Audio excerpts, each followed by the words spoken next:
A vaidade, como todo pecado, é um conceito muito antigo, né? Como a gente sabe, ele é construído a partir das narrativas bíblicas, do Gênesis, mais especificamente, mas ao longo da Bíblia inteira. E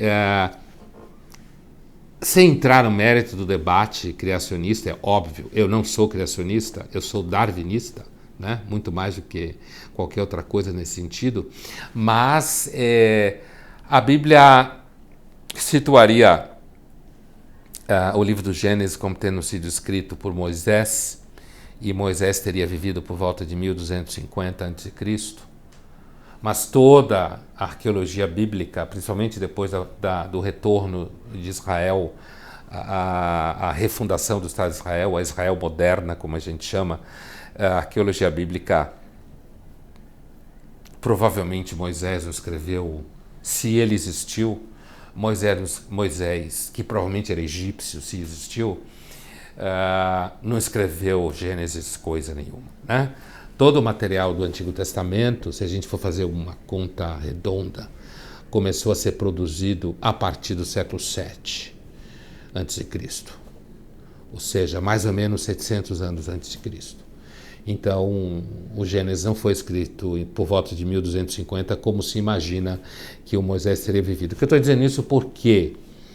Eu estou dizendo isso, primeiro que é sempre importante se entender um pouco de arqueologia bíblica, mas depois para entender que esse é um conceito muito antigo, que depois foi largamente trabalhado por muitos filósofos, como Agostinho, entre o século IV e V, e depois largamente trabalhado por São Tomás de Aquino no século XIII, e por muitas outras pessoas menos famosas do que esses dois gigantes, né?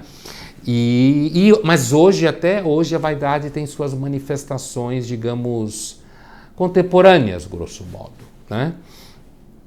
A gente pode fazer uma aproximação, sem entrar muito no mérito técnico do conceito de narcisismo na psicanálise freudiana, e eu não vou entrar nesse mérito técnico, porque senão a gente vai muito longe. E a minha intenção aqui não é fazer uma teorização psicanalítica de nenhum dos pecados, tá? Eu não pretendo entrar, às vezes, no máximo, uma aproximação com o entendimento psicológico no sentido amplo da expressão psicológico.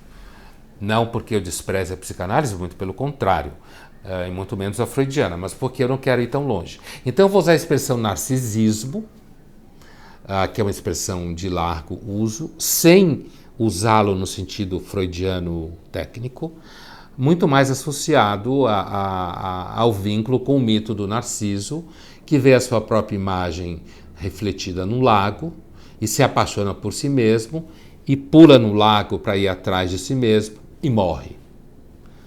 Ou seja, ele é uma vítima do amor por si mesmo, né? Uma vítima do excesso de apaixonamento por si mesmo.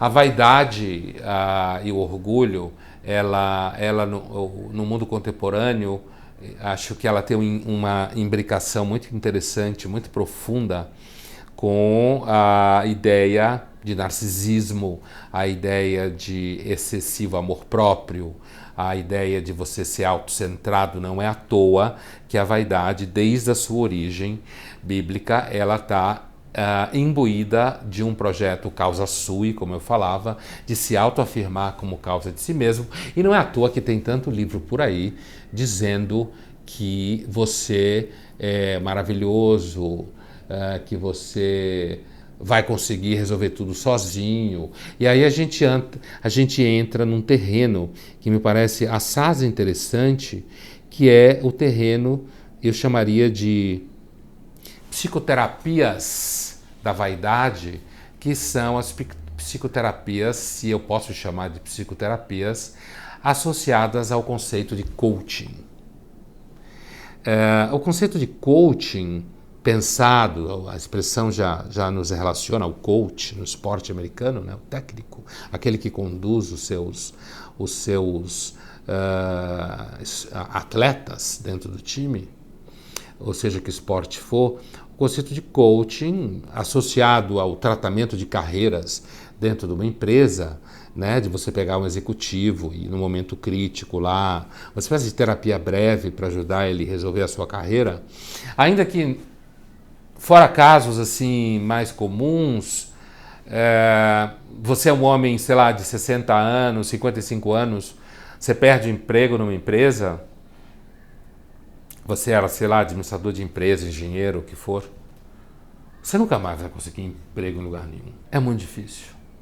E aí se fabrica toda uma gama de técnicas que eu chamaria de tecnologias da vaidade, típicas do mundo contemporâneo, ou a gente poderia chamar de marketing da vaidade, né? Que visa combater esse sentimento, porque quando você está lá, sei lá, 58 anos, trabalhou 25 anos numa empresa como gestor, sei lá, ou como engenheiro, e você é demitido, isso é uma experiência de vazio, entende?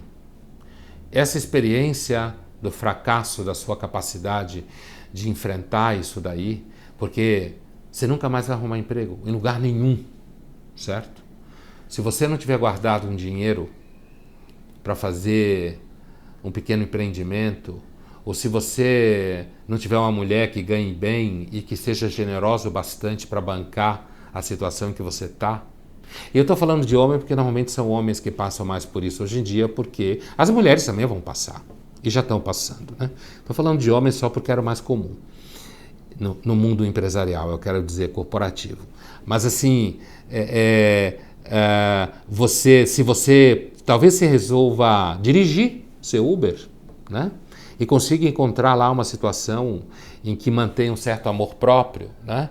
Mas existe toda uma tecnologia da vaidade que passa, me parece, por um lado, por um discurso do marketing para fazer você se achar o tempo inteiro o máximo, que você vai sim conseguir chegar lá aos 60 anos, você vai conseguir ser, de alguma forma, reaproveitado no mercado. Não, você está no fundo do poço.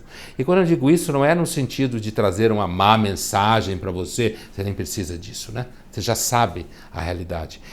Quando eu digo isso, é para apontar como existe hoje uma certa indústria, deixe-me procurar um adjetivo suave, canalha. Existe uma indústria canalha por aí que sabe que a nossa cultura é uma cultura que optou pela vaidade como paradigma psicológico, né? Que optou pela ideia de que você vai mentir até o fim. E a opção, ela é poderosa porque, de alguma forma, a gente precisa um pouco de vaidade. A gente precisa um pouco de autoestima. Você não pode viver sem amor próprio. Você não pode ser humilhado, humilhado, humilhado, humilhado até o ponto em que você chegue à conclusão que nada que você faz presta. Nada que você faz tem sentido. Mas, ao mesmo tempo, o problema é que, de fato, como o exemplo que eu dava há pouco, o homem de 60 anos que dedicou a vida ao mundo corporativo, ele vai ser expelido, ele vai ser obrigado a virar consultor. E aí, junto com o processo de envelhecimento, que é, para usar uma expressão da psicanálise, uma ferida narcísica, você já não atrai mais tantas pessoas querendo trabalhar com você, ou querendo fazer sexo com você, ou achando você interessante. Você já sabe que o mundo não é tão interessante quanto parecia. Às vezes você já não tem mais muita coisa o que fazer.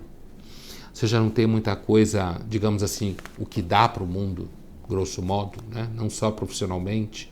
Então, a vaidade acaba causando um certo dano, que eu chamaria de um dano afetivo, que é uma ferida narcísica gigantesca, que você fica o tempo inteiro tentando preencher com a negação do próprio sofrimento, né? E aí você vai para um profissional que vai dizer, que vai dar para você a chave para você conseguir se autoafirmar e tá sempre vencendo, sempre vencendo. Não tem manifestação mais arrasadora do nada do que a obrigação de você vencer o tempo inteiro. Enquanto você não perceber que em algum momento você precisa perder, você nunca vai sair do nada, que é essa vitória contínua, enlouquecida. Então a gente viu agora o que eu chamaria de face narcísica da vaidade, numa linguagem contemporânea, as tecnologias da vaidade, o coaching, o marketing, o self-marketing, como alguns falam por aí, e como eles estão fincados numa cultura contemporânea típica do sistema capitalista, que é você o tempo inteiro achar que vai conseguir, que vai dar certo, que vai vencer, que é, na verdade, uma das formas melhores para você adoecer.